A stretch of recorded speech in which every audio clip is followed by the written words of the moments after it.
the July regular meeting of the Alameda County Water District. A little technical difficulties here at the district this evening. Will the Secretary please call the roll? Directors Wong, Sethy, Here. Weed, Here. Akbari, Here. and Gunther. Here. Okay, moving on. The salute to the flag. Akbari, will you get us this evening?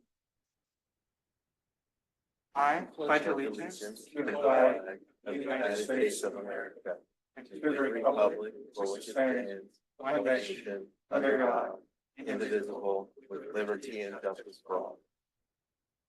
Hey, I put down Democratic Party. Okay. All right. Would you like me to do some housekeeping remarks? Housekeeping, please. Great. Good evening, members of the board, staff, and public. On behalf of the Alameda County Water District Board of Directors, I would like to welcome you to this evening's board meeting. My name is John Wunderlich, and I serve as the district's Director of Finance and Administration. Ed Stevenson, District General Manager, is unable to join us in person tonight and has asked me to fill in for him in the boardroom. He is attending on Zoom, and we can see him there on the display. Members of the public may... Thank you. Members of the public may attend this meeting here in the boardroom, online through the Zoom app, or by telephone. Any person present who wishes to make comments should approach the speaker's podium at the appropriate time. For those attending remotely, note that the meeting agenda and other materials are available on our website, acwd.org. Please reference the instructions at the top of the agenda for how to provide comments via Zoom or telephone. This meeting is being recorded, and the recording will be made publicly available for future viewing. Also, for the benefit of those attending remotely, we are dealing with a power outage at district headquarters, and so we have brought some additional fans and materials to help manage the temperature in the boardroom with us. That's creating some background noise, so I just appreciate everybody in the room making sure we're speaking clearly into microphones this evening, as well as just for the knowledge of the public that we do have that additional challenge we're addressing this evening. And so, President Gunther, that concludes my housekeeping remarks. Thank you so much. The record Director Wong is out this evening with also health issues, but she cannot attend by Zoom, and that she's going to have to protect me for next week, which I cannot attend next week's meeting. So she's not going to be attending this week, just in case she has to go by Zoom next week. So with that, any members of the public? Public comments? Okay, no members of the public, no hands up, none in the room. Okay. Then moving on to consent calendar. Would any directors like to add any items to the consent calendar? I'll make the motion to add items 5.1, 5.2, 5.3, 5.4, 5.5, 5.6, 5.7, and 5.8 to consent calendar. Okay, Director Weed, you've previously abstained on 5.6 and 5.5. Don't want to, or let me see if I can find the close this.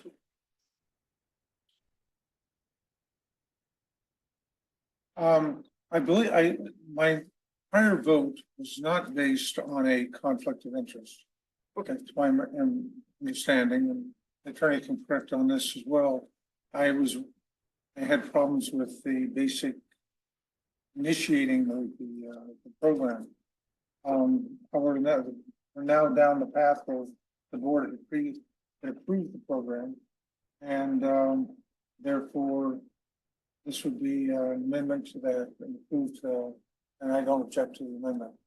okay, So, good enough. of course, of business, but my problem is opening the door, which we've done, and so it's now it's just managed to trying to clean up the original thing. Okay, that sounds good. We have a motion then. So hold, what about Director Weed, that was 5.6? 5.5, I believe. Oh, You that were was referring to 5.6. just, and again, my understanding is you don't have any legal conflict for 5.5.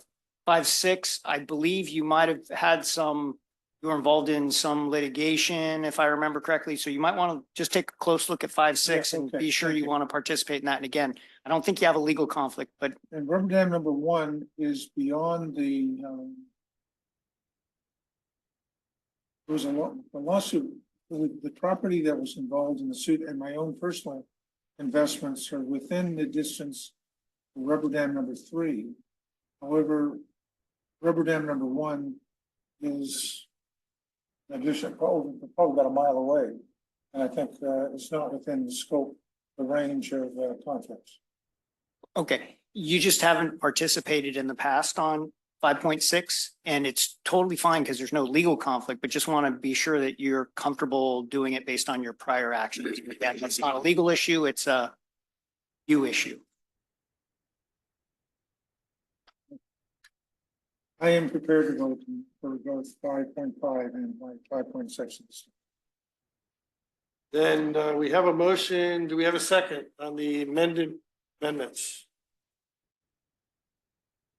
Second. We got a second. Secretary, call the roll for the amendment.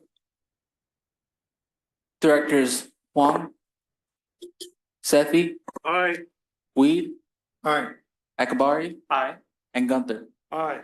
A motion to approve the consent calendar as amended. I'll make that motion. Second. Motion is second. Secretary, please call the roll. Directors Wong, Sethy, Aye. Weed, Aye. Akbari, Aye. and Gunther. Aye. Okay, had a request that we move up. We have a guest this evening and therefore our where is it there? The staff presentation, item 6.3.1. We'd like to move that up to this point in the meeting this evening. Shireen, are you ready? Any concerns from the other board members? Hearing none, moving on. Good evening, President Gunther and Board. Thank you for the opportunity to introduce item 6.3.1, which is the 2024 Customer Satisfaction Survey results. The 2024 survey was a follow-up to our 2017 survey. So many of the questions that were asked are the same, allowing us to have that trend data available. For 2024, we did work with Przybylski Research, and Przybylski Research is a national market and opinion research firm. They work with several water agencies in California, including East Bay Mud, our neighboring agency. Tonight, this evening, to present the results and findings, we have Dr. Aziz Basil, Senior Research Analyst with Przybylski Research.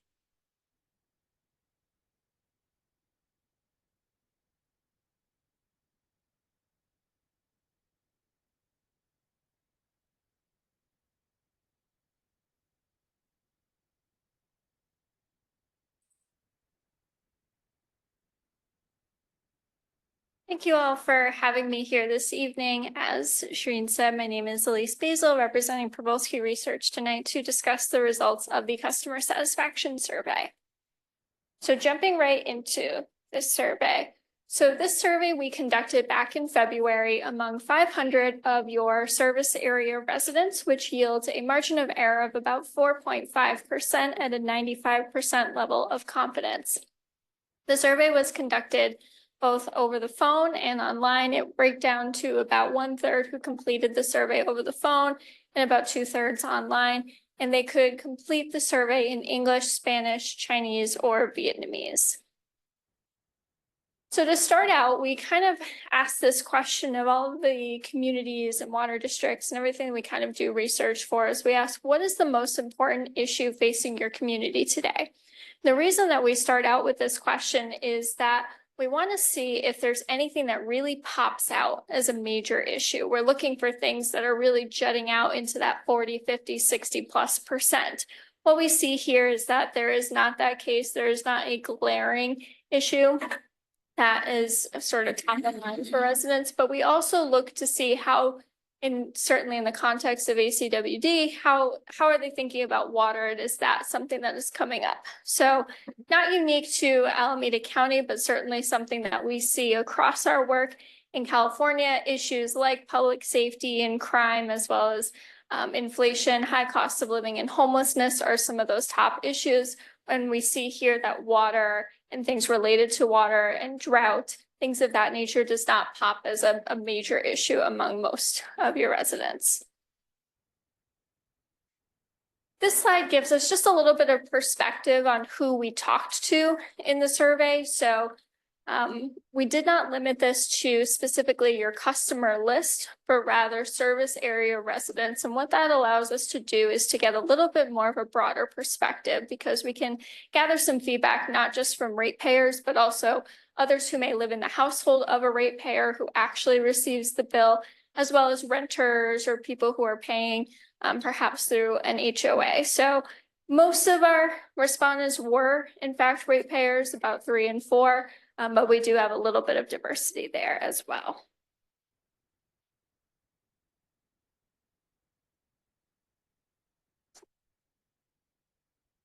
So the next question that we asked was, we presented them with several organizations, Alameda County government, as well as other utility agencies in the area, and asked them, have you heard of this agency? And then if they have a favorable or unfavorable opinion. What we find here is that ACWD's awareness rating was a 92% this year, and that really comes only second to PG&E in terms of that awareness of the other agencies that we surveyed. Your favorability rating was at a 59% this year, which was the highest among the agencies that we did look at here. You will see, as Shireen mentioned, there was a very similar survey that was done in 2017 with a lot of these same questions. So we've provided that tracking data for you. You can see here that there is a drop from your favorability rating from 2017 to 2024. Now, what we can say in general, in terms of trends that we have just been seeing on a broad scale, is that favorability and trust and just overall perceptions of government agencies have really significantly declined, particularly in the last 5 or 6 years or so. And so some of this we would probably attribute to, just in general, that there is that sort of declining perception of government among residents in general. We see this happening in California. We certainly see this happening on a national scale, both in our research and others' research as well, and industry reports. Now, that is not to say that we want to completely discount these findings and say that it's just that everybody is mistrusting. We certainly want to pay attention to any drops in favorability or rates of performance and things of that nature, but we do just want to assert that some of this is likely due to just a general mistrust. And you can see certainly that you are higher than the other agencies, and they're kind of struggling with their favorability as well. We then looked at how did they assess the reasonableness of the rates that they pay of their different utilities. What we find here is that the sort of utility that is the most favorable in terms of thinking that it is a reasonable rate would be garbage and recycling. This is not terribly surprising, as garbage and recycling would tend to be a lower cost than some of the other utilities. And so not particularly surprising, though still not a significant majority. When we look at something like electricity, which has a lot of variability, you can see that there are only about 22% who think that they pay a reasonable amount for their electricity. And we look at that trend from 2017 to 2024, really significant drop in the amount of people thinking that that is a reasonable rate to pay. When it comes to water, certainly relevant to ACWD, you're a little bit divided, kind of about half and half of who say, yes, the rates are reasonable versus those who say that the rates are unreasonable. And we do see some drop off in the last 7 years. Not particularly surprising, as prices do continue to rise. People are going to be feeling the effects of that, and sort of on a broad scale feel that rates are a little bit unreasonable. They may be comparing them to what they've paid in the past and making those assessments. We ask them who provides tap water service to your home, just to kind of see, are they aware of who is actually delivering their water? 77% can get that right and name you as their organization. So they do, between awareness and who is actually providing their water, it's pretty high among residents of knowing who you are and that you are providing the service to them. Next, we looked at essentially job approval rating. We've certainly heard a lot about that in the news lately. So we looked at it for your agency. And so what we found, 47% rate the job that you were doing as excellent or good, and another 32% rate it as fair, which puts you at about a 79% rate. Fair is a little bit of a tricky measure because some people view fair as a little bit more positively connoted, much closer to the good assessment, and some view it a little bit closer to the poor assessment. So it's a little bit of a tricky thing to kind of assess if fair is objectively positive or negative. One thing that we do want to note here on the tracking, because you will see a pretty big drop from 2017. So there was a change in the scale between 2017 and 2024. So we asked this on a 5-point scale. So they were given the options of excellent, good, fair, poor, or very poor. Whereas in 2017, they were given the options of excellent, good, only fair, and poor. While that may seem slightly insignificant because it's just, the changing of one word or one option, that can have really significant methodological effects sometimes. And I think that's probably some of what we're seeing here in terms of that drop in that favorability rating because of that assessment of what fair might have meant in that 5-point versus the 4-point question. Now, we don't want to chalk again all of this up to methodological considerations. We certainly want to pay attention when anything drops. We see that sort of assessment of poor did go up a little bit in the last 7 years. So that is something that we do want to pay attention to. But I would probably focus more on the red line here on the tracking chart more than I would focus in on the dramatic drop on the green line, just because of that difference in the question style. We then asked them just some general statements of, first, do they feel that they receive good value for what they pay for water service? 56% agree that yes, they receive good value. This is a slight drop from 2017.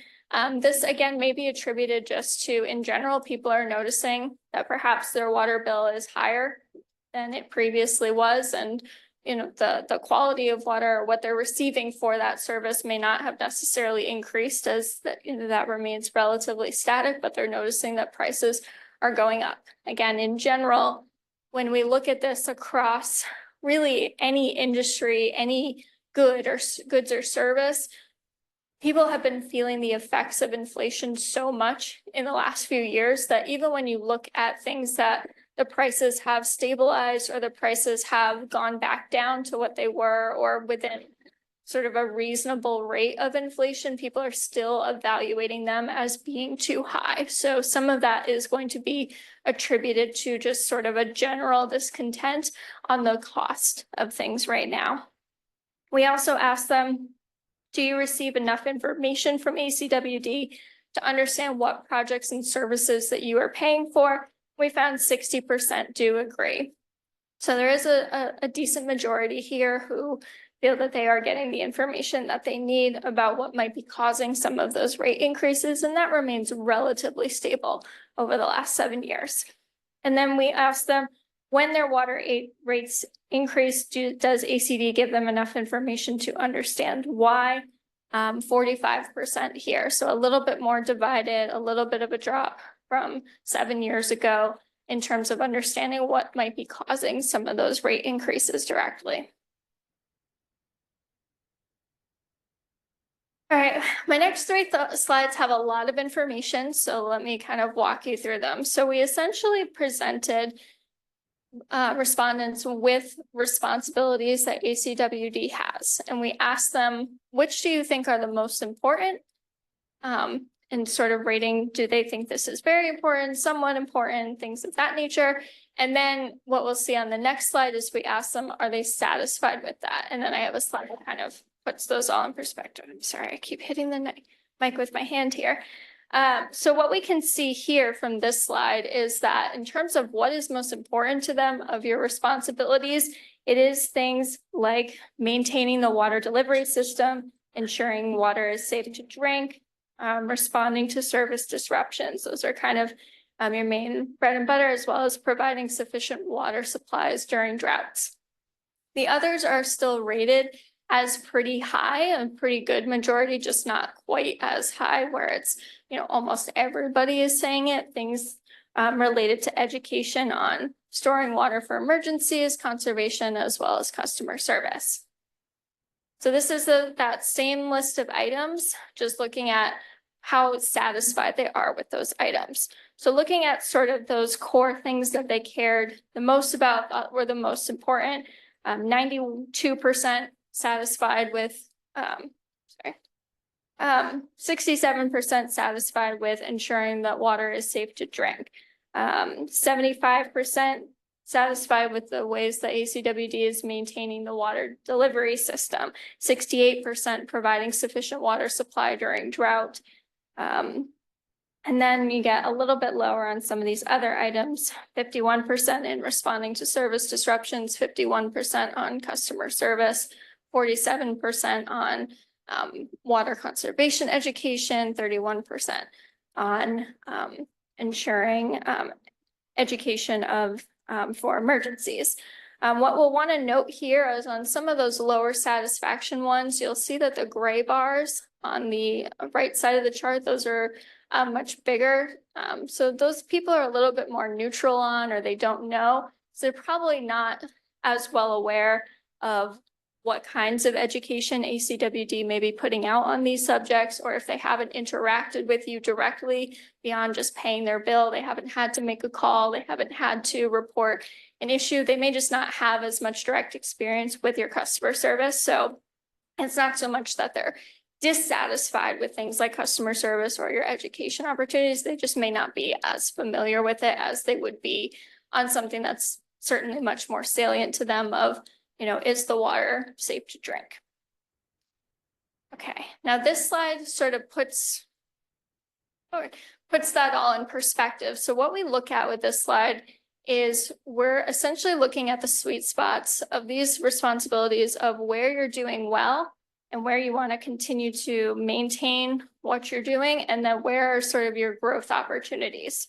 So I'm going to point it out on the screen. Actually, I'm going to figure out the best way to do this.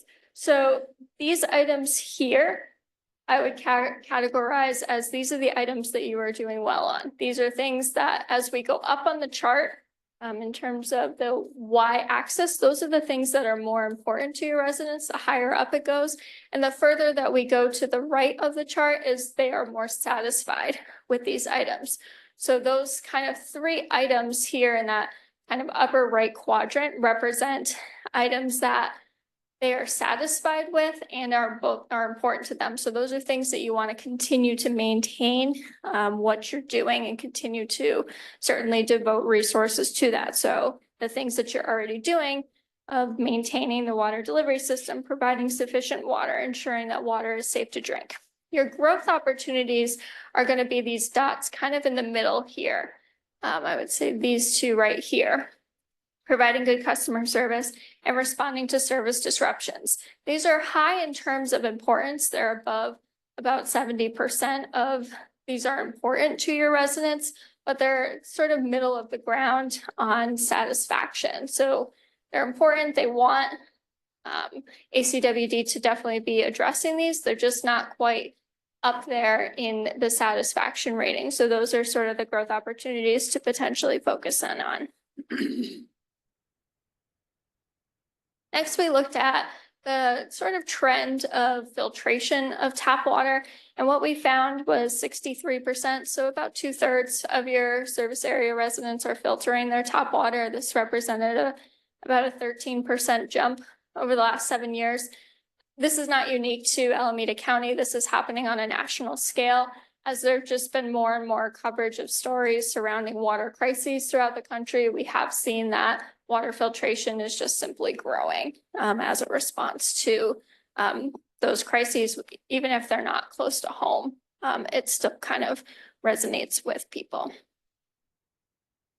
We asked them about the specific aspects of their water in their home in which that they are personally satisfied with.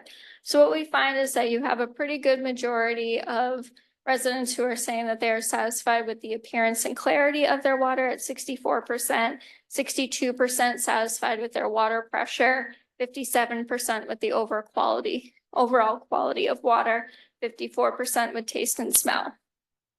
We start to get some drops as we look at safety with only 51%. So still technically a majority, but about half and half there. And something like the hardness and mineral content of the water only came in at 25% satisfaction.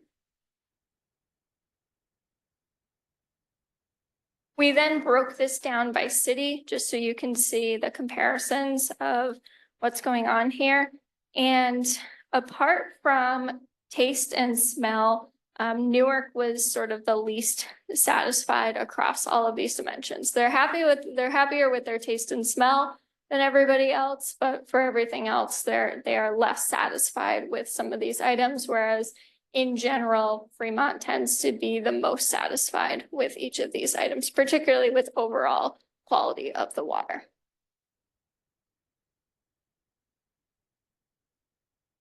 We also asked about a tiered rate structure. So considering what their support would be if there was a different rate structure, with those who use more water being charged more per gallon than those who use less water, and where their support lied with some of that. And this was also a question asked back in 2017.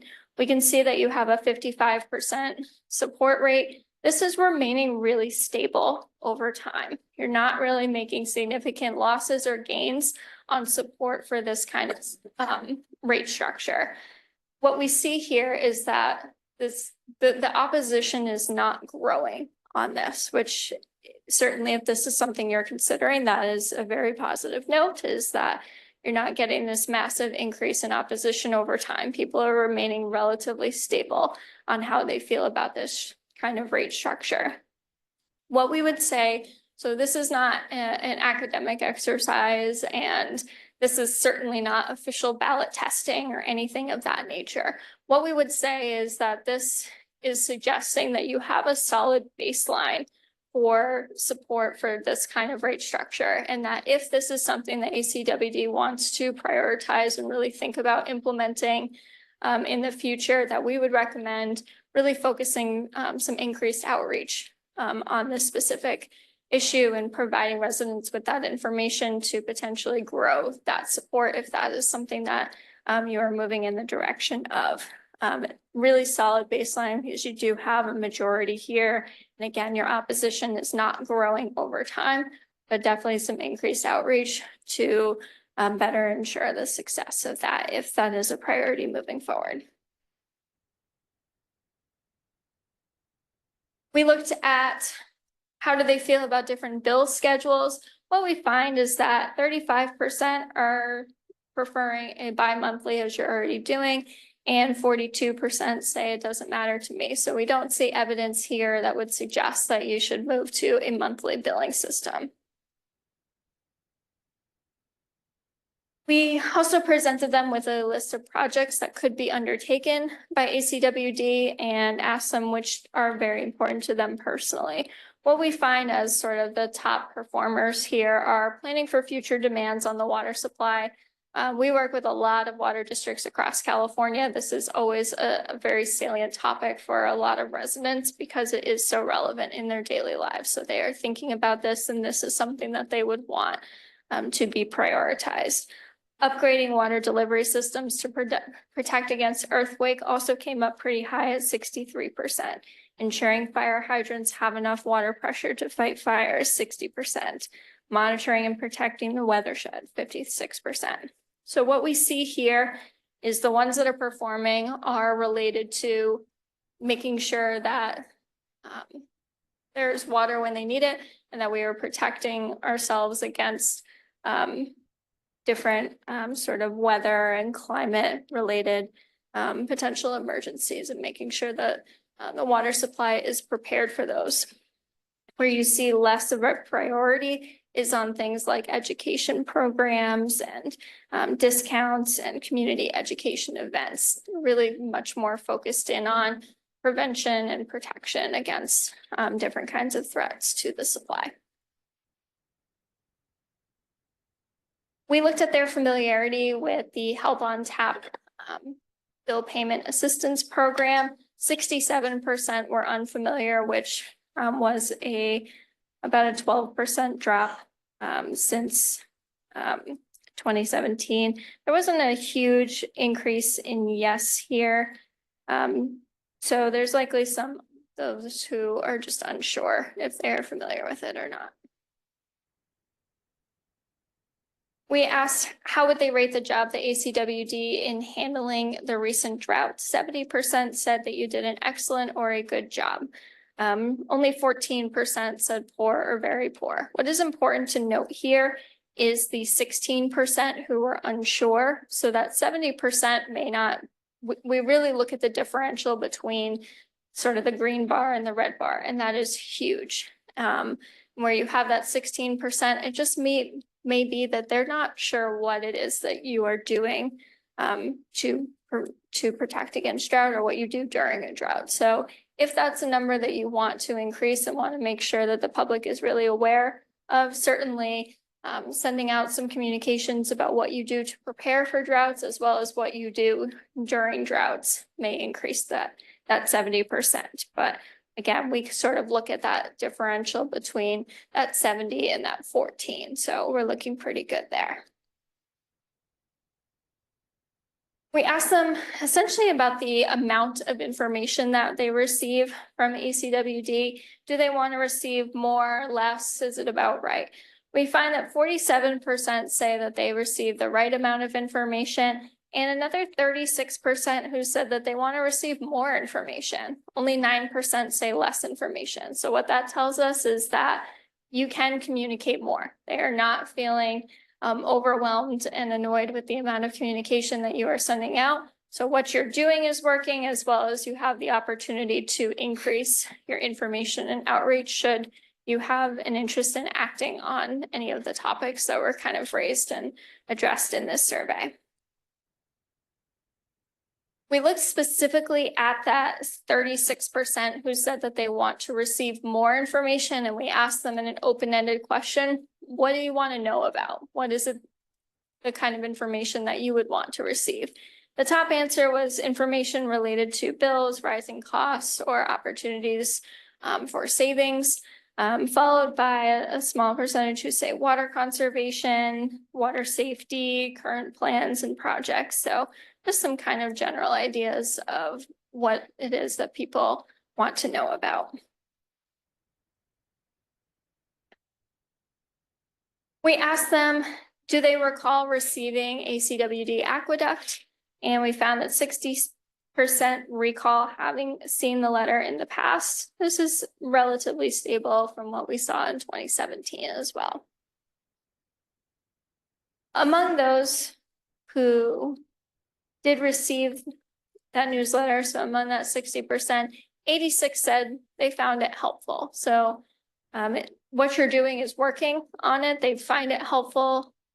Just needs to get in the eyes and hands of more individuals so that they have that recall and they are digesting that information. But what is going out in the aqueduct, they are finding it to be helpful to them. We looked at sort of the option of an e-newsletter versus mailed newsletter.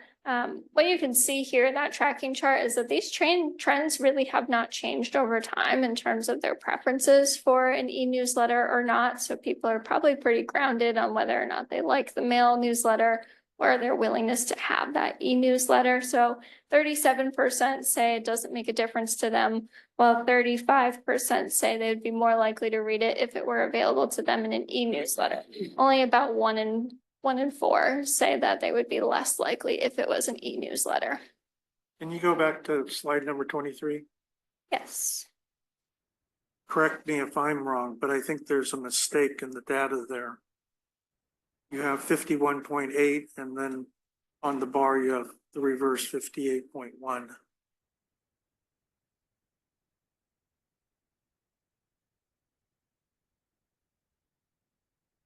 Yeah, okay. I will make a note to We're actually directly. below 80% there. Total. Or around 80%. So, are you saying on the tracking chart or on the big bars? Yeah, I think what he's seen is an inconsistency on the big bar under somewhat helpful. It says 58.1. But then in the smaller stuff on the right where we're comparing to 2017, it shows 51 plus 8 or 51.8. Okay, yes. Sidebars. Error. Yes, so it is the tracking chart that does have an error. So yes, I will make sure that that is corrected. I apologize for that discrepancy. So the 58.1 is correct. Yes, the big charts are correct. It is the tracking that is incorrect. I think, yeah, I think that the number was just switched from 51.8. It should be 58.1 on that one on the right here. I apologize for that.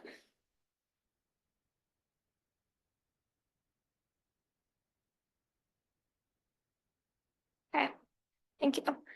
So we asked them, how would you prefer that ACWD keep you informed about information about the district and water related issues and programs? 48% preferred email, 37% an insert in their water bill, and 37% an e-newsletter. So they're looking for some of those more direct channels and digital outreach, as well as the item that they're already looking at with their water bill.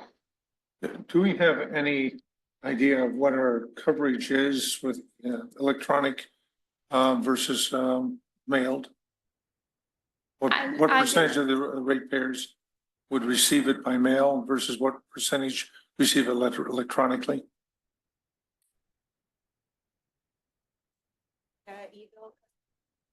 Yeah, if you give me just a moment, I can do some checking on for the regular water bill. But Ms. Gonzalez, are you familiar with the Aqueduct newsletter, how it's currently received? You mail that to everyone, correct? Whether they have an electronic bill or not? The Aqueduct. Well, do we? I don't. So the ACWD Aqueduct, it is received via, for those customers who receive an e-bill. But it also is received as an insert to our regular paper bill. In addition, it's mailed out to all physical addresses within the service area as So well. it's a universal mailing to It's the everyone. same, yeah, yes, it's the same information. Right, so, and currently, there's significant percentage of our ratepayers receive their bills electronically. That is the number that Mr. Wunderlich is looking into. Yeah, so Electronic connections for most of them. yeah, so currently, as of March 31st of 2024, 35,807 customers were receiving paperless bills, which means, approximately 51 or 52,000 were receiving paper bills. Okay, so it's still the majority of paper bills, but we're working toward getting more and more electronic bills. That's the goal, is to get we do periodic outreach. When new customers sign up, we do try to encourage paperless billing. And so that's the objective. Yes. Thank you.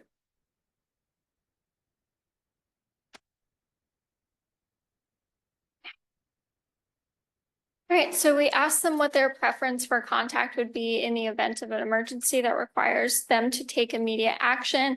67% would prefer a text message. That was really kind of the overwhelming preference here on sort of that more immediate response for an emergency contact. Right, and then finally, I'll just close by showing the demographic slides here. This just kind of shows you who we talked to here. So we do balance proportionately to match your service area residents by gender, age, ethnicity, as well as city. But we also look here that you can see how the sample was broken up by household income, education level, the home type, if they had children in the home or not, as well as do they have smartphone, internet access, their preferred language, the household size, and the years of residency that they have had in the county. In the larger version of this presentation, many of these are broken out by question so that you can see the cross tabulations of how the numbers vary by some of these demographic characteristics. And with that, I will close out and I'm happy to answer any questions that anybody may have. Thank you. Thank you very much. Director Sethy, you want to lead us off? Oh, well, yeah. I think we went through this in a committee meeting, some of the data, so I found it very interesting and it's quite revealing. I don't want to go through all the details here, but I think there's a lot of guidance here for our staff in terms of where to target providing more information to people, like on what happens during an earthquake, how best to prepare for it, those kind of things. It's also noteworthy the education level and the household income levels in our communities. In particular, those with a master's or a doctoral degree is over 47%. It's just astounding. And the fact that the majority of the community is making between 100 and over 200,000 a year, 28% making more than 200,000.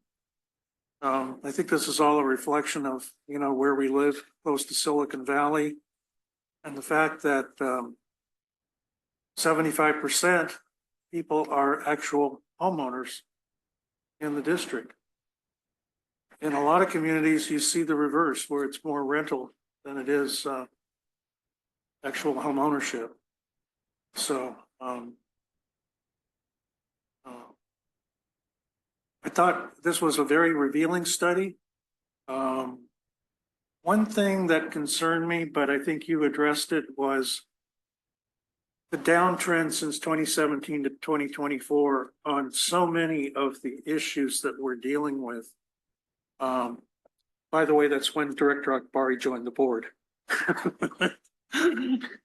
So I think that we need to take a look at each one of those slides that we took and see how better we can communicate with the community. Those are just my general comments, and I really compliment you and your team on doing such a fine job. Thank you. Thank you, Nick. Well, thank you for the information.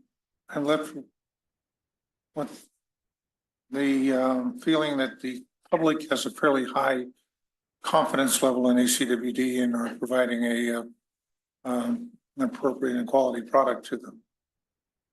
I am struck by the potential for tying both this information to our business practices to become more and more automated, automatic payments, automatic billings of delinquencies on the property tax bill, each one which gives us a more efficient operation, that the ability to expand and enhance our electronic communications comes particularly into play in times of an emergency, because I'm sending the notice to people by mail after an earthquake.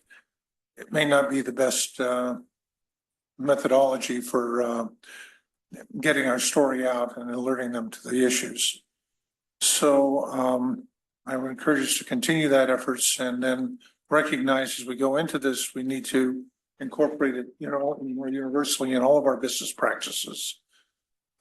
That we payment on your credit card, so we get the full payment on a timely manner. Understanding that I think there's still misconfusion under our rate structure and how that is done. If we explain to people that there's a fixed cost, we did not ask the question, should your fixed costs match your fixed charges? And should your variable costs match your variable charges? I think if you ask a logical question, you might get a rational answer. We haven't asked that question to ourselves, much less the constituents. So thank you. Well, thank you for the presentation. Obviously in our committee meeting, I got to ask a ton of questions and we got to go in a little bit more detail. One thing that I was just going to note that I did bring up in the committee meeting as well on slide 18 when we asked about help on tap. In the committee meeting, we got to see the breakdown by income. And when we broke it down by income, we saw that households earning less than 30,000 per year, over 62% of those households had not heard about help on tap. And households earning between 30,000 to 60,000, that number shot up to about 87%. So obviously not all of those households would be eligible for help on tap, but there would be a good number of households captured in there that would benefit from help on tap.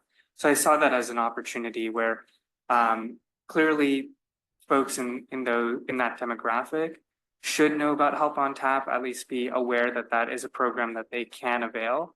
And once we get into a little bit more detail, there's some really interesting insights that we can draw like that. So I know I brought it up in the committee meeting and hopefully we can kind of retool and figure out how we can reach those households a little bit better so that they know about the program.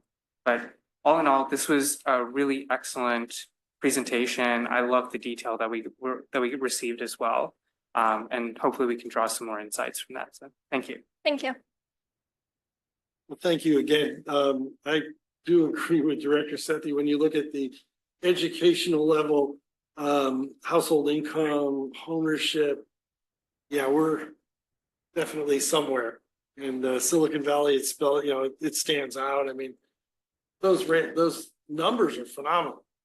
When you look at the degree level of, you get to some college even like 3%.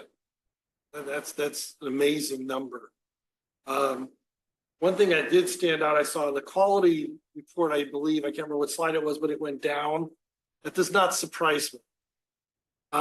There's been one company on the radio, I listen a lot to the news station because I drive a lot. And they have been bombarding daily the news channel. They take out a commercial of how terrible our water is, how terrible chlorine is, and how we need to we can have this wonderful system, no filters, all this other stuff. And they got a great deal. But if you really listen to the bottom line, it's like a really large amount of money. Obviously, I have no interest in it because I know what they're peddling. But it's hard to compete with that.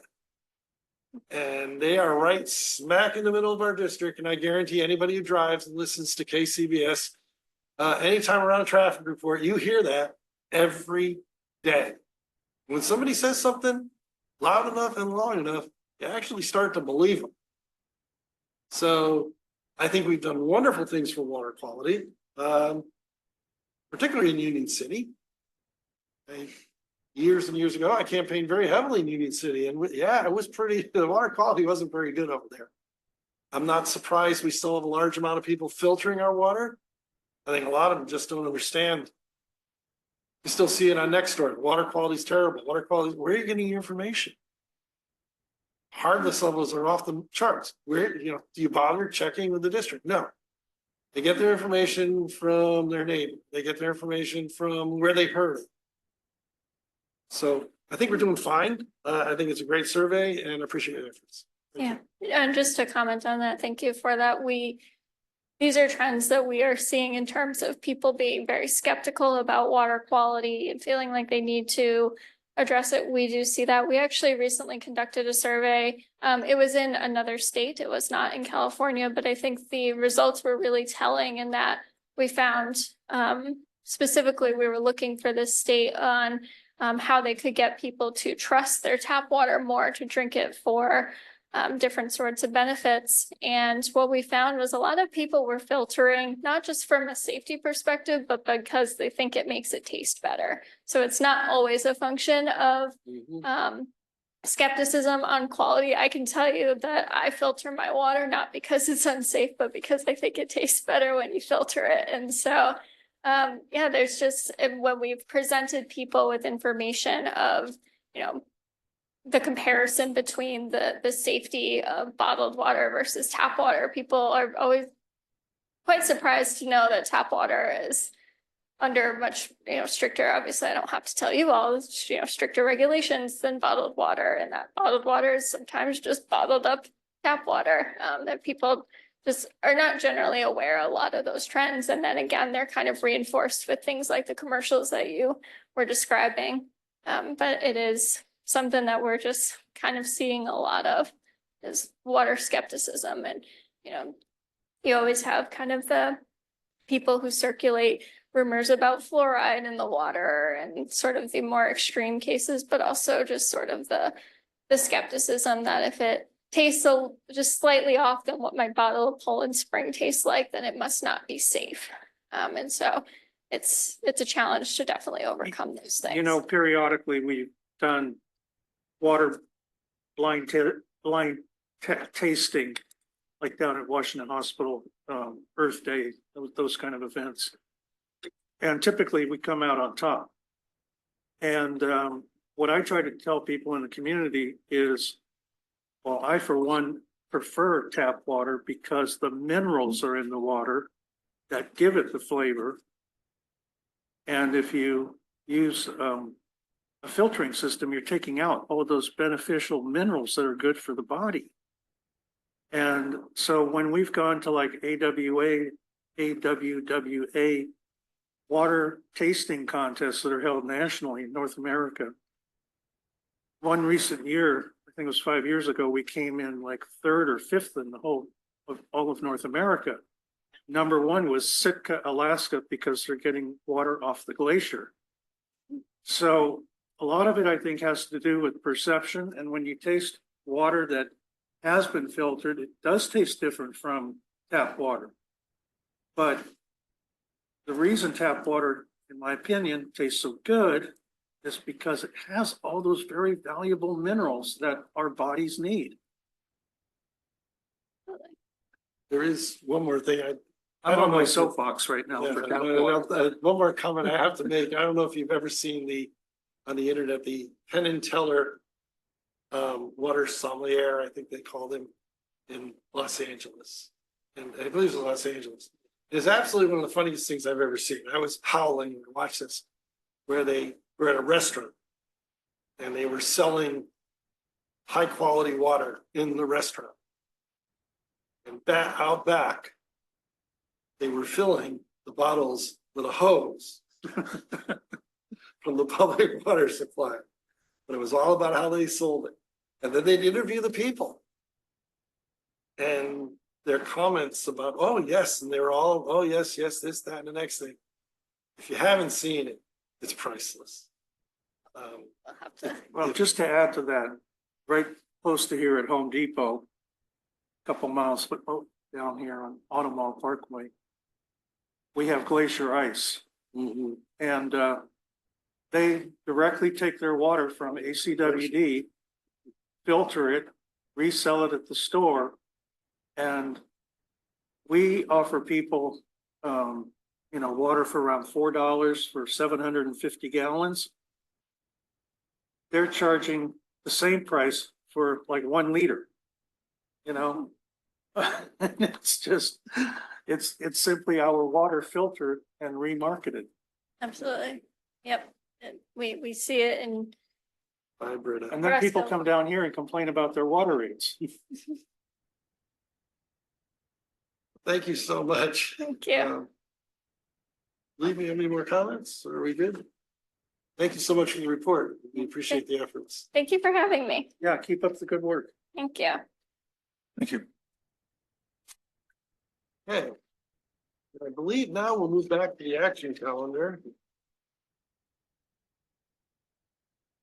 And now we should be up to item 5.9, I believe. 5.9. All right, so item 5.9 is authorization of amendment to professional services agreement for zero emission fleet transition and infrastructure planning services.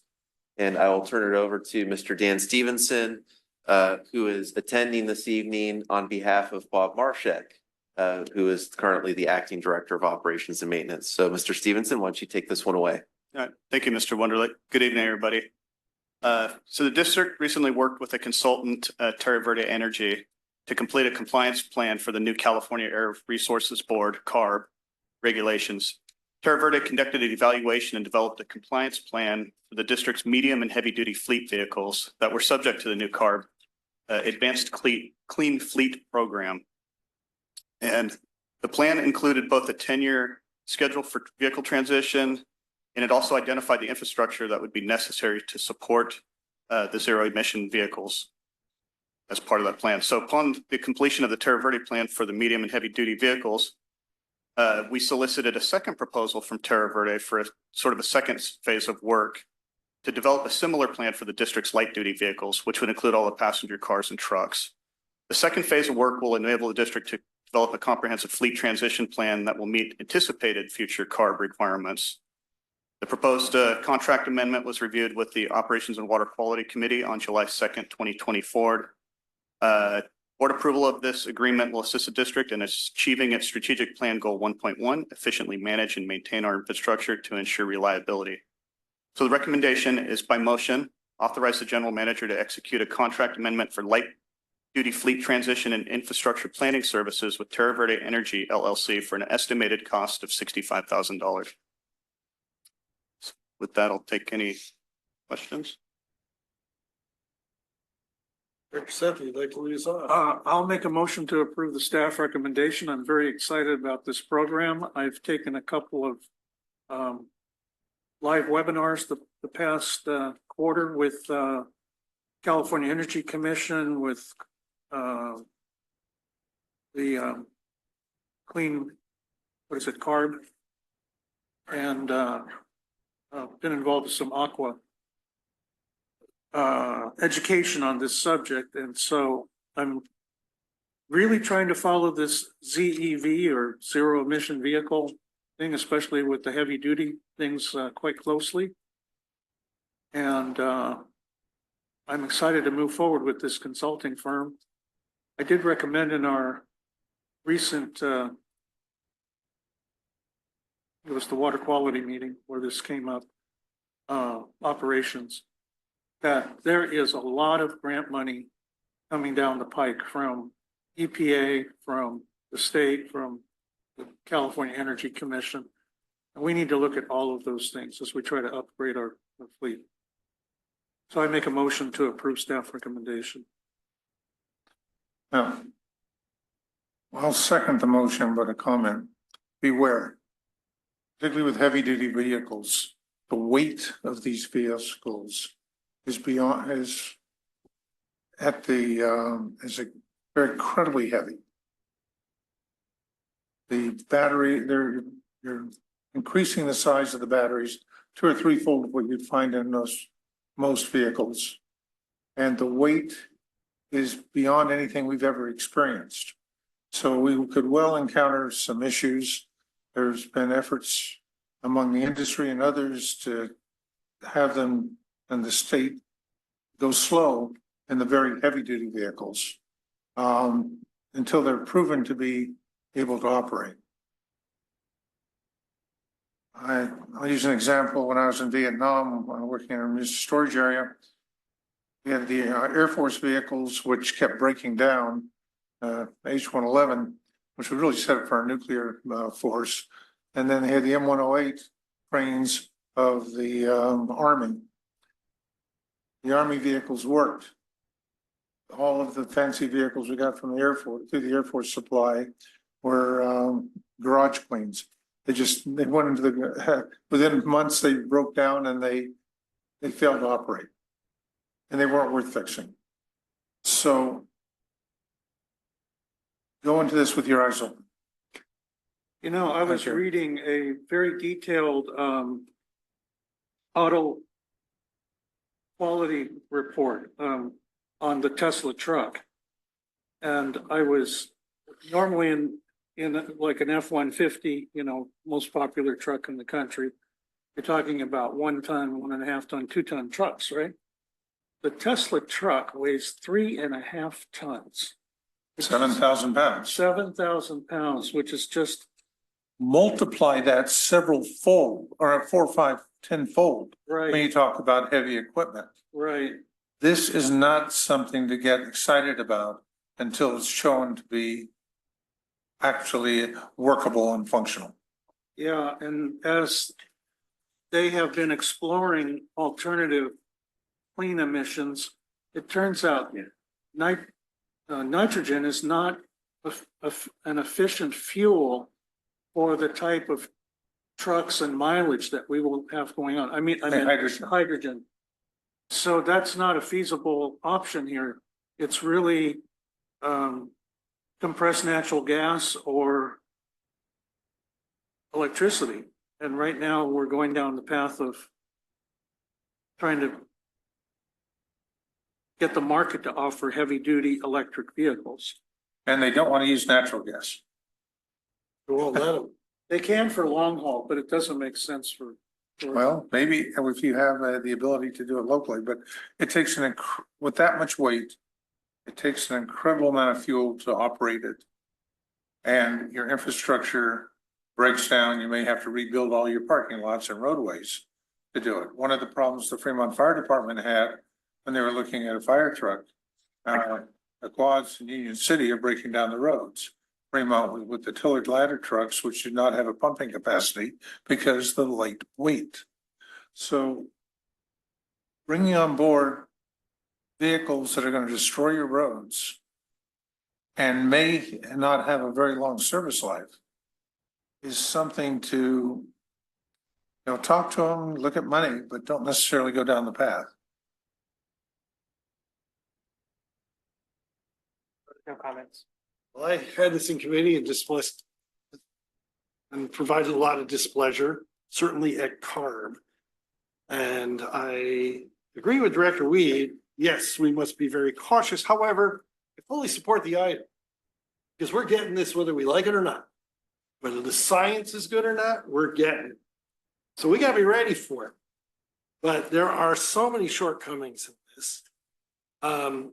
They're targeting a very small amount of vehicles in the emissions level, but this is not unheard of with CARB. I got to deal with them back in 1993, and I'm happy to see they haven't changed. They did the marine industry in 93 and the rail industry. And the whole thing was, industry is, the manufacturers are going to meet our needs. They're also missing another point. This one, I heard earlier today even that some company was recycling the batteries now. Great, good idea, I'm glad. But there is a big elephant in the room. When these batteries, if they catch on fire, they're a delta fire, it's a metals fire. There's like almost little to no way to put those out. And no, the industry hasn't caught up to that yet. And I hope they do for our sake. Because you don't want to be involved in a metals fire. They've had some, you see a battery plant, I think there's been 1 or 2. There's one in China, I think, that went up. There's like no way to put them out. Judy had a lot of experience with that in Maui with the Tesla Powerwalls. This is a great idea. The batteries are a great idea. That's how we're going to get our energy storage. It's critical. But we're really not looking at that picture of what do we do when this thing catches on fire? You don't. You dig a hole and bury it in the backyard and hope it goes out. if you can. So, yes, I fully support the process we're going down. We don't have a choice. This is being driven by people way above us. I don't believe it's being driven by the best science. I'm not a denier of global warming. We got to do stuff. But our impact on our smaller fleet trucks would be so much better. Our cars going this route is a mistake. I just hope we don't pay for it. I hope the fire departments don't pay for this out in the wildfires. The water districts out there, and they don't pay for it. I hope PG&E doesn't pay for it. Right? And I hope for the people, for their safety, that they don't pay for this with their lives or property damage. Because I can tell you, the people that are running this legislation, they're not looking at that. Their answer, industry is going to respond. Well, we'll see. 20 years, 30 years? I hope so. And hopefully we can leave, this will probably pass, but hopefully with the message to the staff. Then when we realize we're going down the wrong path, there's no line, stupid is as stupid does, and we're not required to be stupid. We are going to be required. It may cost us some money to be stupid, but we're not required to do stupid things. Thank you. Listen, I support the. Push us and require it. Pardon? The state might require it. Well, as again, stupid as stupid does, and it could be, we could be financially encouraged to do it, but we don't necessarily have to do something. In most cases, it's absolutely stupid. They don't put mandates. I've sat in some of these CARB meetings. And there are regulators who have no experience or practical experience at the level of any of the government agencies they're regulating on these heavy vehicles. And I tell you, it's very apparent to anyone who listens into the meetings that it's not one person, it's all of Everybody. them that sit on the commission that are really arrogant. It is so, they're so obviously arrogant that it makes you angry when you're actually trying to participate in the meeting, that they know better, you know, and they don't want to listen to the practical problems and hoops that people are going to have to go through. And that in the end, this is going to cost our ratepayers more than traditional conventional vehicles, because the expense of these future vehicles is many times the cost of current vehicles. The other thing is solar power, solar power can be pretty good. It's not that much emissions because yes, you are getting it from the sun. However, to make those batteries, you certainly need, and those panels, energy. It's not energy free. Electric cars, electric trucks are not energy free. It goes against the law of thermodynamics. But I said my piece. We have a motion and a second We here. have a motion and a second. I said my piece. But it fits a pattern. We did another vote earlier. We have yet to reach grid parity with solar. It still costs us more to do it. And yet we play the game. So again, we're in an Alice Wonderland world, but we're choosing to participate in it. Let's continue. Okay, well, as we said, we have a motion, we have a second. Secretary, call the roll, please. Directors Wong, Sethy, Yes. Weed, All right. Akbari, Aye. and Gunther. Aye. 5-10. Great. Item 510 is a resolution approving the fiscal year 24-25 consolidated salary schedule and a related salary schedule, and I'll be presenting this item this evening. The Board of Directors is required to adopt a resolution approving the fiscal year 2024-25 salary schedule that lists the base pay for all district job classifications. Additionally, because the consolidated salary schedule lists the general managers and department directors' salary ranges, an oral report that summarizes the recommendation is legally required before the board takes action to approve it. The attached consolidated salary schedule is consistent with labor negotiations concluded in 2021 and includes a 3.14% cost of living adjustment for most classifications effective July 1, 2024. The general manager classification was not subject to those negotiations, but did receive an equivalent 3.14% COLA as approved at the regular June 2024 board meeting. For employees in classifications paid above market for the 2021 district-wide classification and compensation study, their salaries were frozen as of fiscal year 2020-21, and they will not receive a COLA until their new salary range catches up to the prior salary range. For fiscal year 2024-25, they will instead receive the previously approved lump sum payment in lieu of a COLA. And there's only one classification that continues to be subject to that process, as every other classification is caught up. Approval of this item will help the district achieve its strategic plan goal 3.3, promote financial transparency. So the recommendation for this item this evening is by motion, adopt a resolution approving and adopting the attached fiscal year 2024-25 consolidated salary schedule and one related salary schedule as described in this report. And I'd be happy to take any questions. I have no questions, but I'll move the approval of staff recommendation here. I can second that. Second. Dr. Akbari, any comments? I have no comments. Secretary, call the roll, please. Directors Wong, Sethy, Aye. Weed, Aye. Akbari, Aye. and Gunther. Aye. Okay, moving on to reports. We have the board committee reports. Any comments on the committee reports? Let me make a note on the finance committee. I might.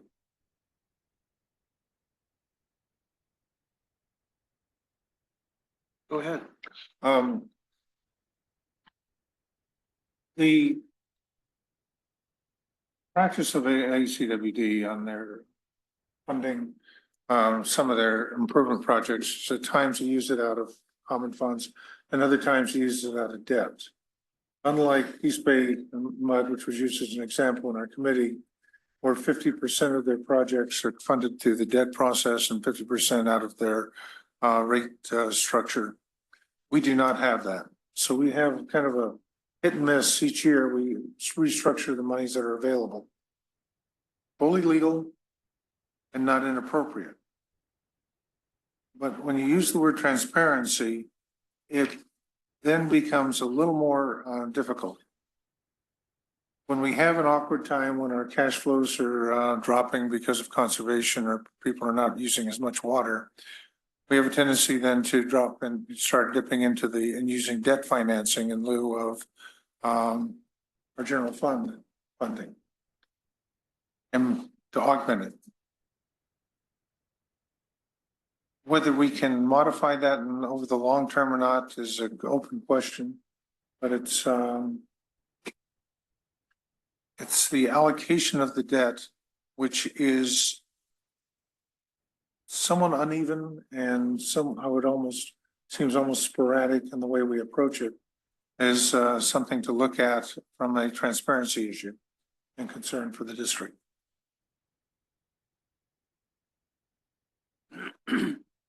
And this year we're using debt to cover some of these some of these construction projects. When we don't, but for the shortfall in our cash revenues, we'd be using general fund. And that's we do not have a formal district policy for the split of funding between debt and general fund and other sources for this capital improvement program. That's correct. It is more of an ad hoc basis based on our financial situation at the time and when we think it makes sense. And I can assure the board that there will be significant discussion of this topic at next week's rates workshop. So I hope everybody's ready for a robust discussion next week. Thank you. Okay. I'd like to make a comment on one of the operation reports, water production. Okay. Operation. Yeah, we actually went through what I consider a very unusual first 6 months of the calendar year, where every single month, water production is below our demand forecast.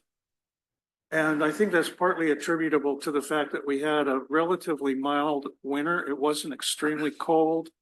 And we've had a relatively mild spring. It hasn't been extremely hot until just recently. So it will be interesting, I think, for all of us to see what happens with the July water production and whether the increase in temperature might be a real factor in selling more water. Let me point out, because I keep going to rate structures time and time again. But this year, we're approximately $10 million below where we were last year.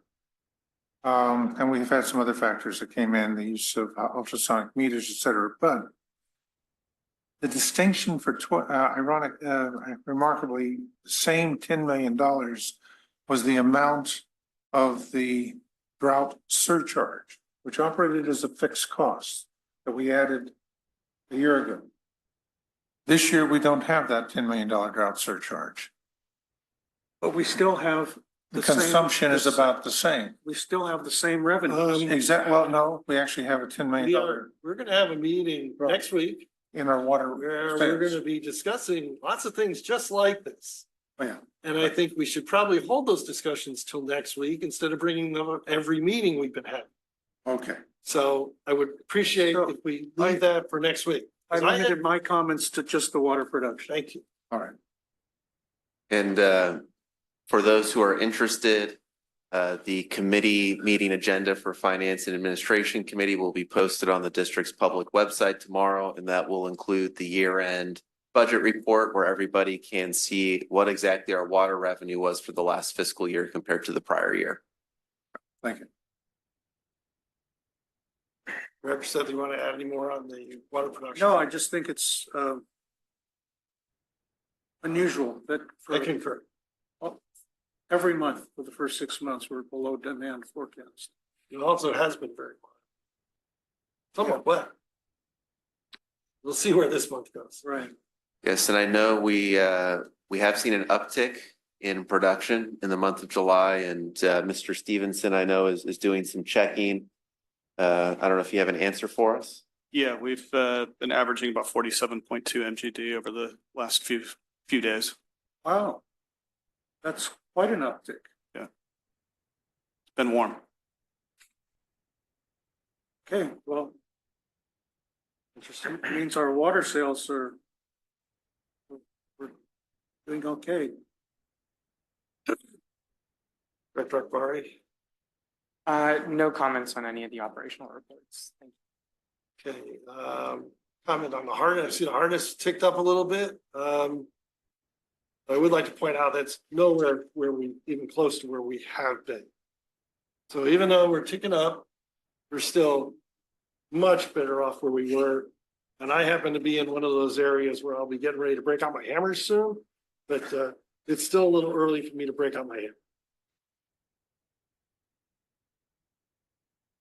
So then, hey, we had the staff presentation already. General managers reports. Great. Thank you, President Gunther. I'm going to go ahead and turn the time over to Ms. Shereen Gonzalez, our Public Affairs Supervisor. She'll be providing the first two general managers reports, first on the climate bond and then on the City of Union City National Night Out. Thank you, Mr. Wunderlich.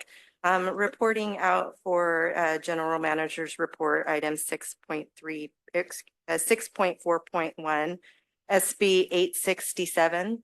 On July 3rd, the California State Legislature passed SB 867, a bill that will enact the Safe Drinking Water, Wildfire Prevention, Drought Preparedness, and Clean Air Act Bond of 2024, which is also referred to as the Resources and Climate Resilience Bond. The $10 billion bond, which will be Proposition 4, will be on the November 5th ballot. The bond would provide funding to be allocated in the future by the legislature for water, drought, flood, wildfire, and fire resilience, coastal resilience, extreme heat mitigation, biodiversity, and nature-based climate solutions, climate smart, sustainable, and resilient farms, ranches, and working lands, park creation and outdoor access, and clean air programs. Of the 10 billion, the amount available for water initiatives, unfortunately, is much smaller than initially expected, and some industry groups have expressed concern that the bond is lacking funding for necessary water projects to meaningfully improve California's water resilience, considering climate change. As an example, Aqua was heavily engaged in the development of the bond allocations and language for the past 2 years, but the final allocations in the bond language negotiated over the June 30th weekend reflected a reduction in allocations to water priorities by nearly a third. The Aqua Legislative Committee held an emergency meeting when the bond legislation language was released and ultimately took a watch position. CSDA has not yet taken a formal position on the bond, but there was disappointment that CSDA's requested funding for, as was discussed a bit ago, zero emission vehicle implementation funding was excluded. The state water contractors issued a statement that, quote, the bond falls short of the funding needed for infrastructure investments to protect California's water supply in the face of climate change, end quote.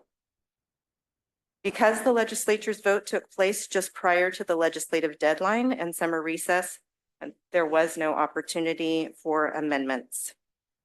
Due to the limited funding for water infrastructure and initiatives, and with the requirements that at least 40% of the total proceeds must be allocated for projects that directly benefit disadvantaged and severely disadvantaged communities, staff expects that opportunities for ACWD will be limited should the bond be approved by voters in November. Our state legislative consultants have been following SB 867 and have reported its progress at LICA committees and will continue to provide updates. And again, the bond proposition for $10 billion will be on the November 5th ballot. So,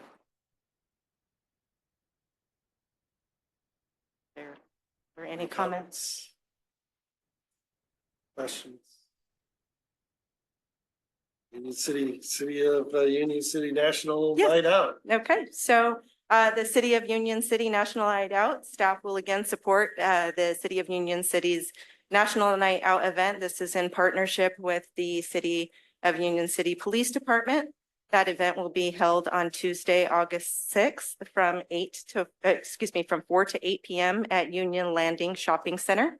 And this is a community event that promotes police community partnerships. This is the second year that ACWD will participate in this event. It's very well attended, a great community event, and encourage if you are available and would like to stop by, we will be there providing outreach and information. I'd like to make a comment on Proposition 4, if I may, Sure. Please do. because I believe this is going to come up again before election, and we may need to take a position on how best to educate our community in a legal, proper way. I did talk to our general manager about this, I think with President Gunther also.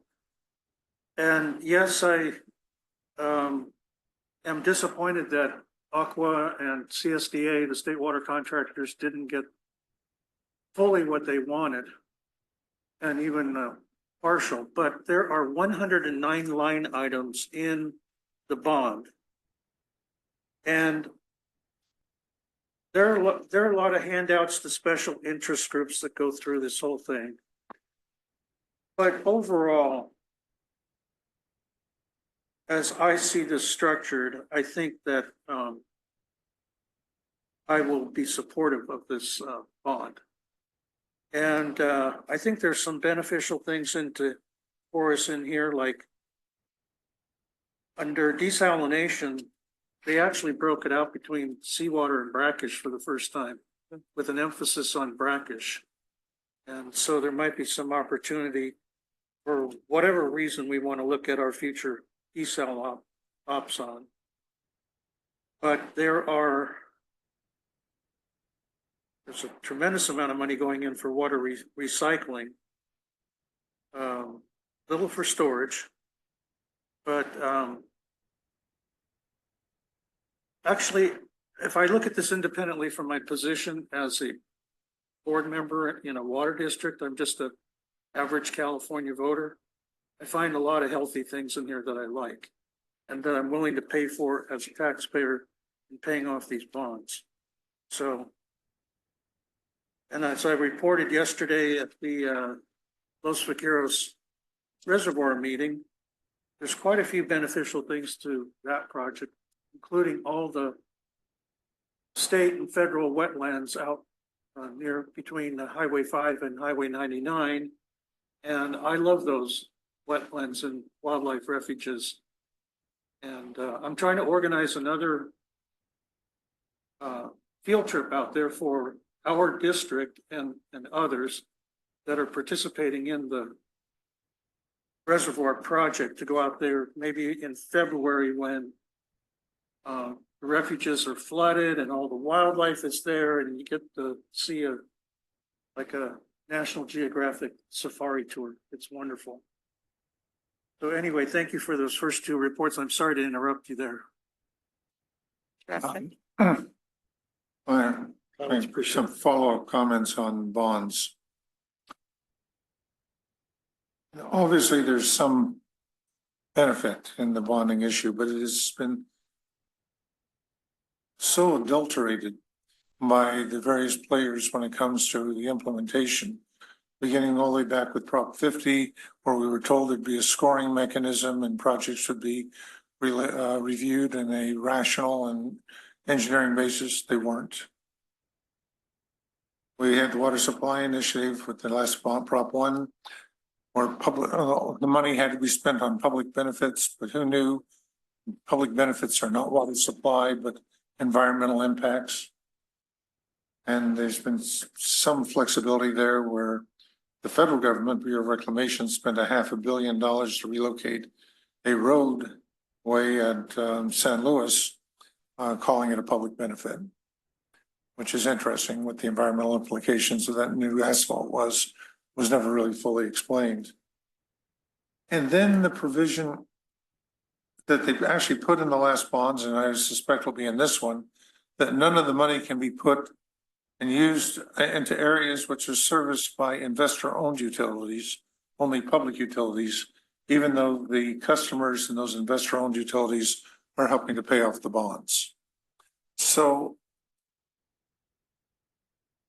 there's some good in this, but there is a lot of swamps still to be drained. Thank you. Akbari. No comments. I got to comment on this act at the LICA committee meeting just 2 days ago.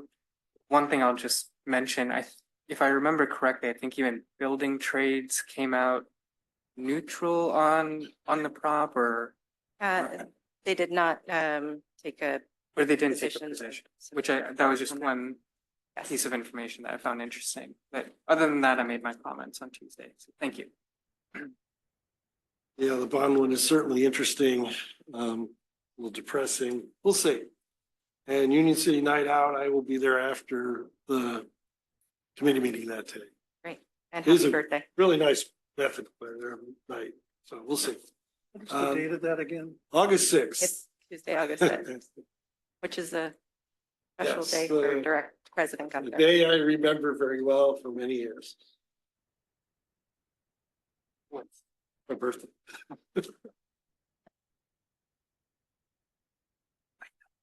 Sustainable Groundwater Management Act update. Great, thank you. We'll turn this item over to Ms. Laura Hydas, Director of Water Resources. Thank you, Mr. Wunderlich. Just a couple of quick items related to the district's sustainable groundwater management or SIGMA requirements. Staff received notification on May 24th that the Department of Water Resources had reviewed the district's annual SIGMA report for the Niles Cone groundwater basin for water year 2023 and determined that no further information or action is required at this time.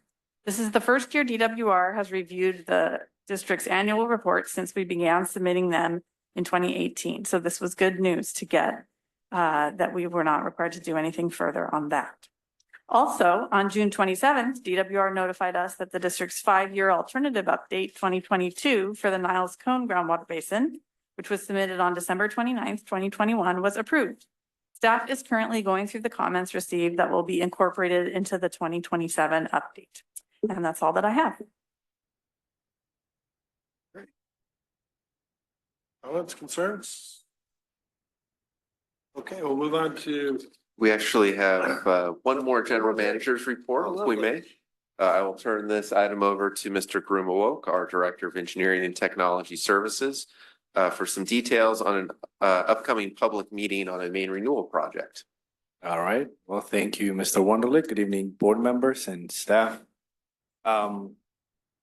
So I wanted to inform the board about an upcoming public informational meeting. As the board might remember, in January, the board approved a construction contract for the Central Newark Thornton Avenue main renewal project.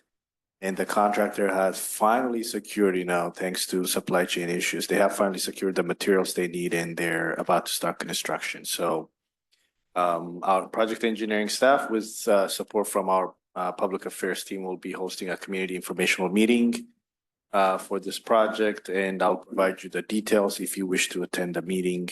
It's going to be on July 23rd, Tuesday, July 23rd, 2024, from 6 to 7:30 p.m., give or take.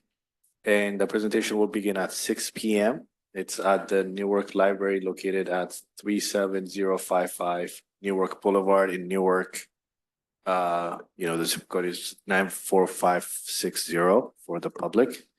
And we hope to be there and answer any questions the community may have on this project. We'll start at 6 p.m. followed presentation followed by Q&A session. So if you plan to attend the meeting, please let me know so we can plan accordingly.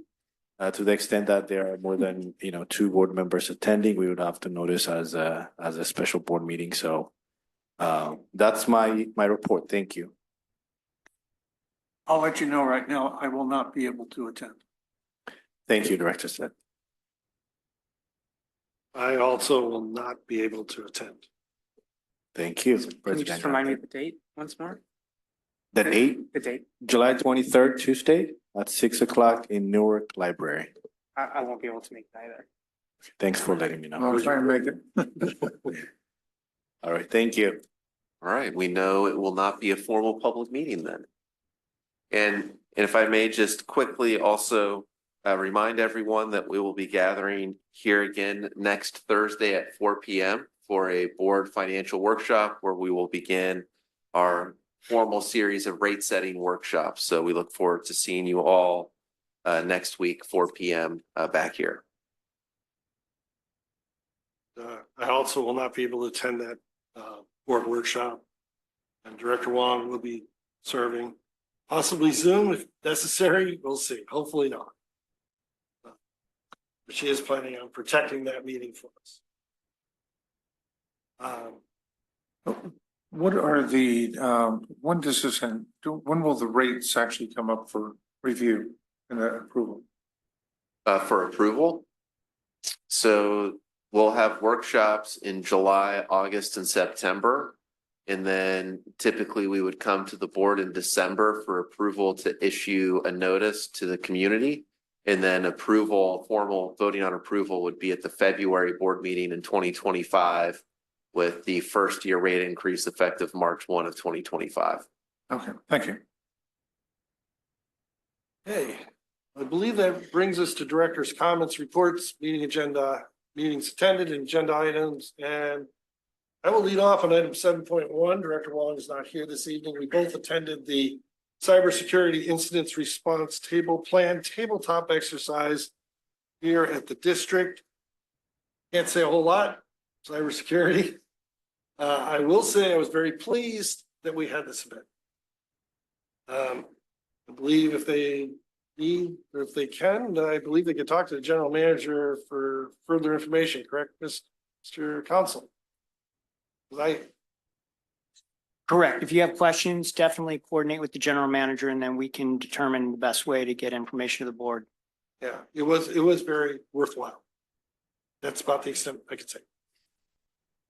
Director Sethy and Weed on the let me tour take, in Paradise, which I would love to have gone on. I'm gonna take 7.3 first, if I may. Yesterday was the LVR JPA board meeting over in Livermore. And my report is quite succinct. We're running under budget to our revised budget under amendment number 6. There's a lot of ongoing work right now on the facilities usage agreement and trying to come to terms with Contra Costa Water District. And from my perspective, I see good progress there. And feedback I got from other board members was they are appreciative of the extra effort that's been put in over the last month. So hopefully, once we get that done, then we can turn to the design and construction agreement and other agreements that need to be negotiated. But in general, I think we're staying right on track.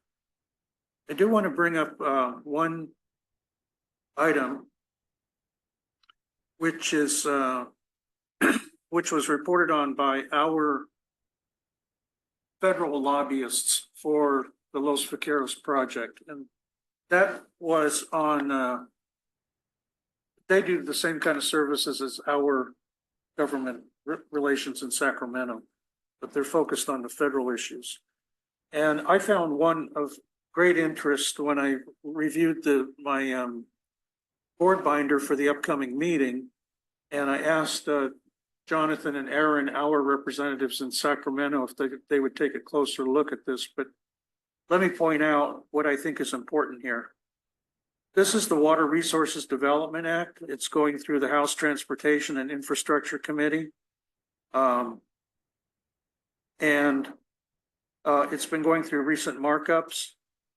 It has broad bipartisan support in the House as well as in the Senate. It looks like it could be passed with some amendments or trailer bills as we get toward the end of the year. And here is what is key about this bill that caught my attention. Included in the bill is a provision to make water supply a primary mission of the Army Corps of Engineers. Wow.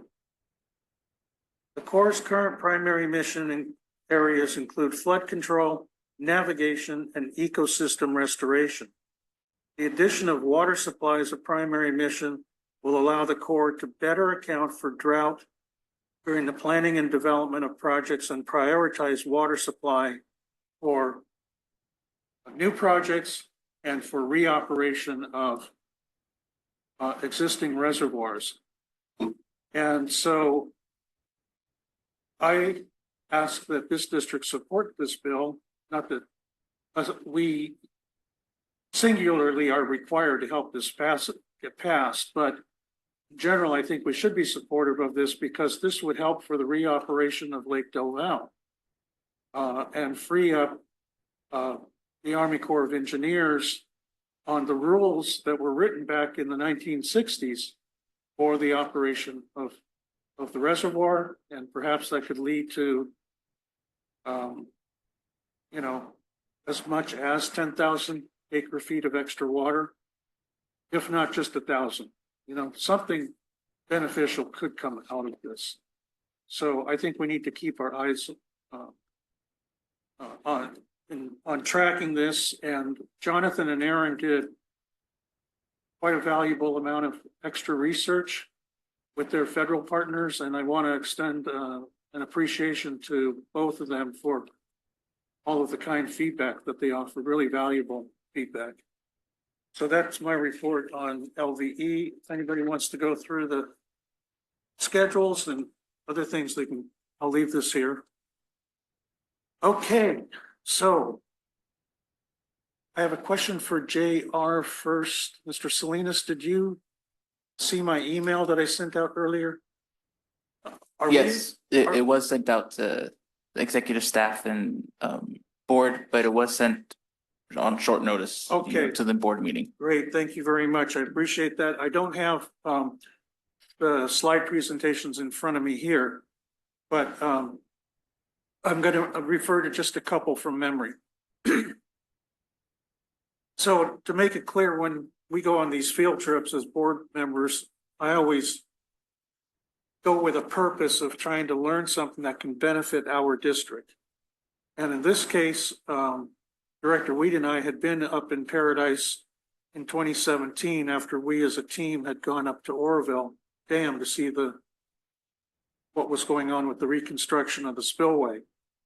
And Director Weed and I spent 3 days up there, and one nice afternoon in Paradise, a year later, the entire town burned down.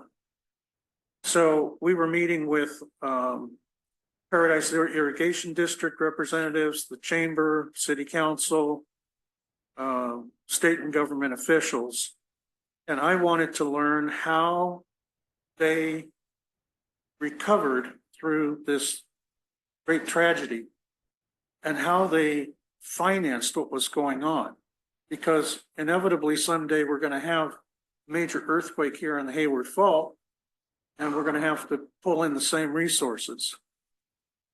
So interestingly enough, let me describe the fire first, because they put an overlay of the city of Chicago, which is 235 square miles. The Camp Fire was 250 square miles, just to put that in perspective.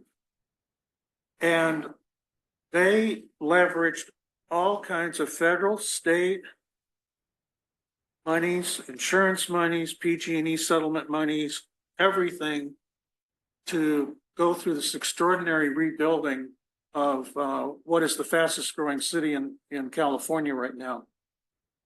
And both the water district and the city did all of this without taking out any new debt, which I just found remarkable.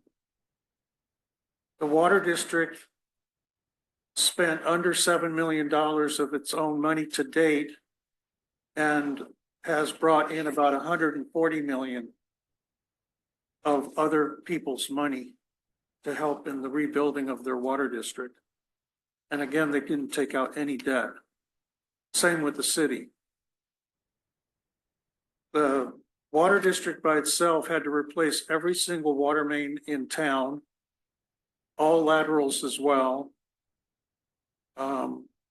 They had positive displacement meters beforehand. They replaced them again with similar product because they didn't have any choice. I asked why they didn't go to advanced AMI, and it was because they were taking federal money from the EPA. They had to go with the lowest cost solution. So anyway, in the last 5 years, they have built 18 miles of new water mains. Consider that. As we try to get 5 miles done in Union City, 1 mile down Bristol, the other projects in Newark that Mr. Garoon was just talking about. They also did something like 80 projects, or they're getting close to 100, they said, of smaller diameter pipelines up to 2,000 linear feet in length. And they've imposed a new water rate structure, which would be pleasing to Director Weed. It is 2/3 fixed charge and roughly 1/3 commodity charge. Common sense.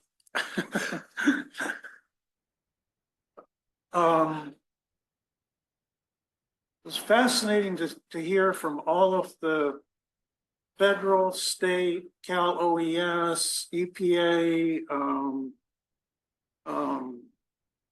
all kinds of special programs that they seized upon to go in and rebuild this town. And I don't think I've ever seen anything like this in my life before. This is an extraordinary building boom that's going on up there right now. The city had about 28,000 residents when the fire happened. It dropped down to about 6,500. It's now back up to about 10,000. But they kept repeating it all day, like it's the advertisement for the city, that they are minting more new millionaires in their men and women in their 20s and 30s than anywhere in the state right now. And it's in all the construction trades, plumbing, electricians, concrete workers. Haulers have made millions of dollars so far, mostly Mexican laborers. And they're working 7 days a week. They have another 10 years of disposal work to do still. And just an extraordinary building environment. And then all of the services are leveraging this. All the suppliers down in Chico, the attorneys, the title companies, the realtors are making big bucks.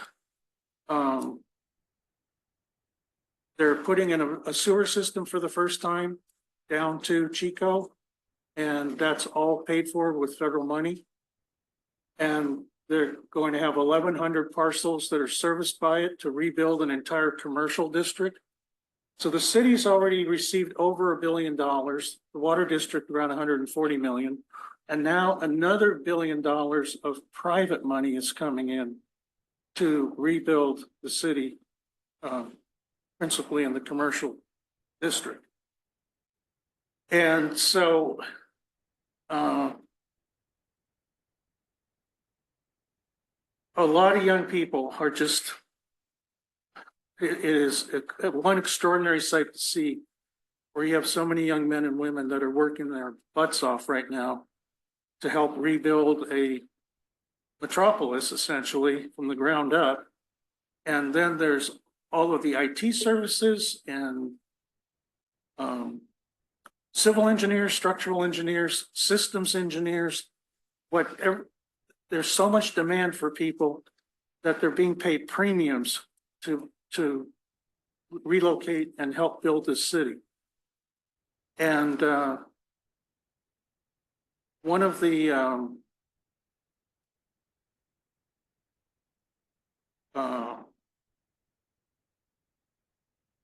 things I did was I actually was there early, and I went out early in the morning. Most of the homes that are selling, they're brand new, are $300,000 to $600,000. $600,000 homes, two that I looked at, would be selling for 1.6 down here in Fremont, downtown, and maybe 2.6 million in a nicer neighborhood. And so what this has created is they call it the Silicon Valley invasion. And Paradise was founded as a gold rush town. It was where the largest gold nugget was ever found in the Sierras. And now they are going through what they are calling the new gold rush. Because if you're scrappy and you want to work hard, you can make a lot of money up there right now. And so many young couples are moving up there with children that have made some money here, or just want to be able to afford a home and work remotely. It was a retirement community with less than 2 people per residence before the fire. Some were down to close to 1.5. Now it's up to 3 and expected to grow. They've got 11 schools that were all saved, including the high school and junior high. And so it's all I can say. It's quite something to see. And I plan on going to revisit next year, just on my own, because I want to see how this develops over time. So on Friday, I actually went up to Oroville Dam, got to see the new rebuilt spillway, and looked like, I took pictures, I have them on my phone in the car. The reservoir was 94% full. I had no planned meetings there, but when I showed up with a district vehicle and my T-shirt, I got immediate meetings with DWR officials up there at the dam. And so they were explaining all these different facets of Oroville Dam that I actually had never quite understood. They said when they were showing me how it's like an octopus, it has all these different arms that go out and narrow straits into those other back reaches. And that in the old plans for Oroville Dam, they actually have future dams that could be built at these other arms that go out if there were ever a need to expand the reservoir, or it could conceivably happen. So that was interesting. And I went down to the Feather River Fish Hatchery afterward, other side of town. Got a nice visit there with the fish and game people. And I took some pictures. I showed them to President Gunther and our general manager of the waterfall that's there near the fish hatchery. And as I was looking across into the hills and everything, there's so many homeless people and campfires going, illegal stuff, lots of drugs. And I just thought to myself, this looks like a tinderbox. And then 4 days later, the Thompson fire started and ran all the way up to the top of the dam. The whole front of the dam is now scarred with the remnants of this fire. So I thought it was a really productive trip, and I want to share the documents that I brought back with our Tri-Cities hazardous mitigation team, because I think there's a lot to learn for how to recover from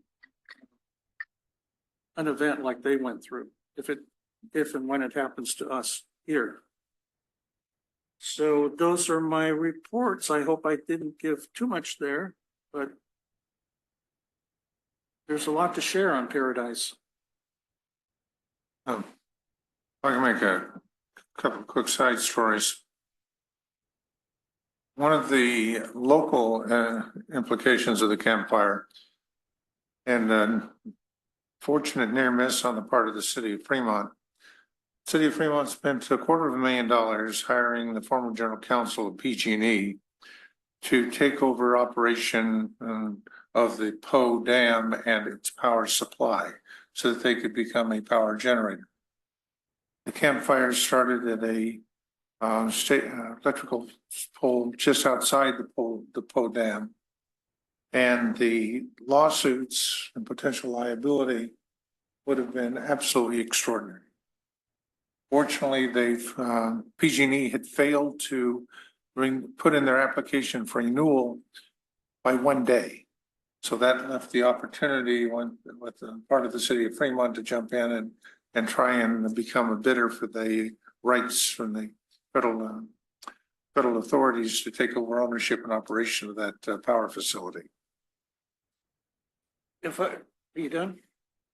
Well, then that was just the one on the one issue. I have another issue, but did you want to follow up on the? No, I'll let you finish. I have one other point I want. Okay. The second, on the word of bill. Word of bill is generally done every 2 years if they're on schedule. Sometimes it's gone 4 or 5 years.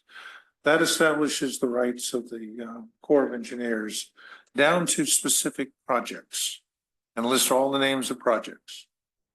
Projects are kept on the books until a congressman who put it on the books is in the grave, even after he leaves office. While he's still alive, if he got a project on that book and that list, that project remains, even though not funded. The issue of water supply, the Napolitano, who is the chair of the committee, added 3 words to the word of bill for a reservoir in her district. The 3 words were "and water supply," and immediately created 8,000 acre feet of storage. Pretty cheap storage when you add 3 words to a bill. Ed Stevens has noted that the current WRDA bill legislation makes flood control and water supply as the first priority of Del Val, and a secondary interest is recreation. Statements which were in error have been made repeatedly by the East Bay Regional Park District, claiming that they had equal rights for recreation in the operation of Del Val. And that I think Director Weed, if you're going to talk about the WRDA bill in the context of the Los Vaqueros report that Director Sethy gave, that's okay. Probably shouldn't be talking about Lake Del Val right now. It's Okay. not on the agenda. Thank you. All right. Well, in any case, the WRDA bill can be done on a specific project. It doesn't have to be, the general terminology is wonderful and water supply for all of the projects in the core. But even more important is to apply it to individual projects that the core is involved in building. Thank you. Bureau of Reclamation was traditionally irrigation, the core flood control. I just wanted to add one other point because we went out on a couple of field trips during the day. And the last one was up to the origin of the fire near where Director Weed is talking about in Paradise Lake.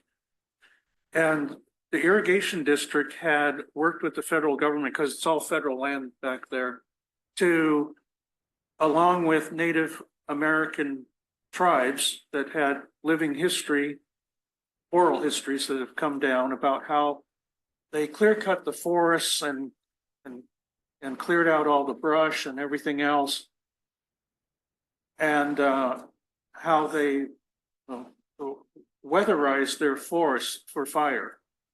And so where all of the clearing had been done and the trees had been thinned out, the fire came roaring through on the ground very quickly and not as hot as it normally would have been. And none of the canopies of the trees burned. So you hardly see any scarring, and now you see all this new growth and everything. It's all beautiful and they're taking care of it. But the Sierra Club sued on the remaining portions of land where they had yet to execute doing these functions.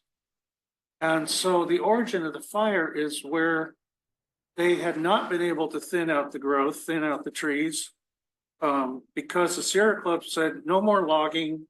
We have to protect all the wildlife here and everything. So the government officials that were there with us said,